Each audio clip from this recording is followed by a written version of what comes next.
Good morning guys, di ba nag-umang tayo ng panghuli ng daga kahapon? Nakahuli na siya ngayon guys. Pakita ko sa inyo, napakadaming nahuli. Eto guys, dami nahuli, apat. Apat ang nahuli oh. For today's video mga idol, meron tayo nakikitang mga daga rito. Dagang maliliit. Dito. Dumadaan dito.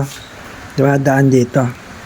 Ngayon, gagawin natin, uumangan natin siya ng pandaga. Ito guys, bumili tayo ng pangumang sa daga, mousetrap rat glue. Ayan guys, dito kasi siya dumadaan.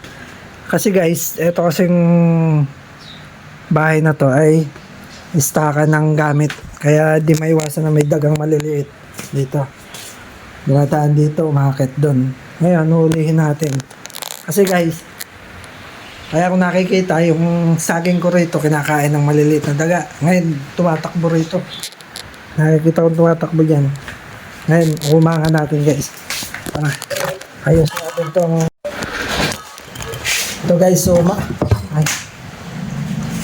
umangan na natin yung daga para mahuli na natin.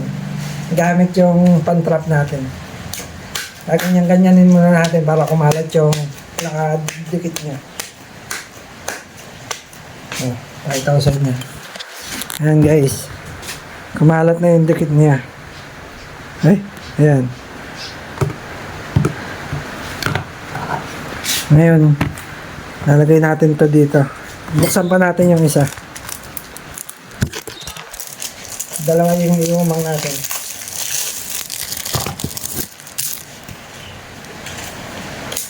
Ayan, pag ganyan makikita mo, di pa masyadong kalat. Ganyan-ganyan mo lang para kumalat. Para kumalat yung dikit niya.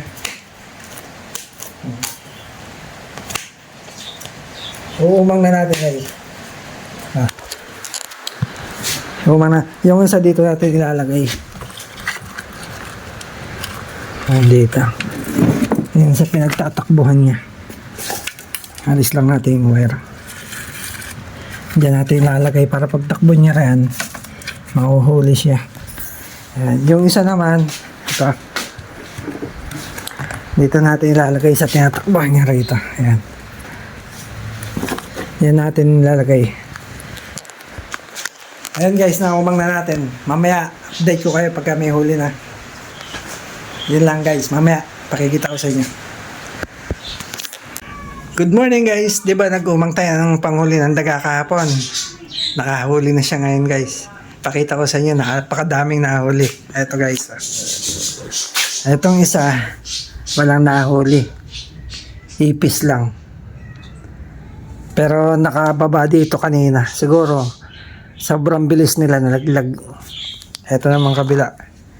Ayan o, dami nahuli, apat.